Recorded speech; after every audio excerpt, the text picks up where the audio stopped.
Day 14, Matthew 5. We could stay in the Old Testament for easily 30 days or 30 years in terms of its richness.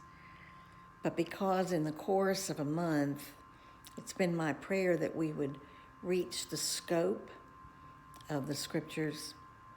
We're moving to the Gospels. And very early in the first Gospel, we have this gift of a compilation of the essential teachings of Jesus. And friends, nobody's teaching is more important than the words that come from Jesus himself. And here, in beginning today in Matthew 5, we have a chance to hear firsthand the ethical teaching of Jesus. And so, remember that it's really it's a wonderful gift. It's a big challenge, but it's a wonderful gift that Jesus wanted us to know the way of life that he wanted us to live. And so, this, if your Bible is not already in a red letter edition, as some of the old-time Bibles used to be for the teaching of Jesus, make sure it's red letter in your heart. This is what Jesus expects. And I'm not sure we've read this enough.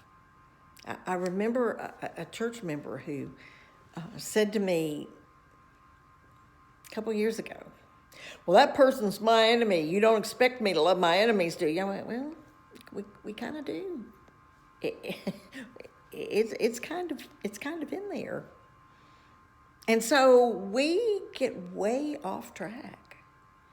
I mean, we get way off track because we have not committed Matthew 5, the characteristics of the people who will be blessed.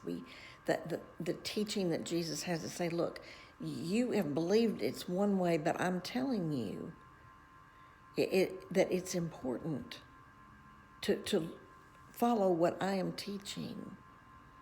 So take Matthew 5 into your soul. It is at the core of what Jesus wants and expects and has directed us to live.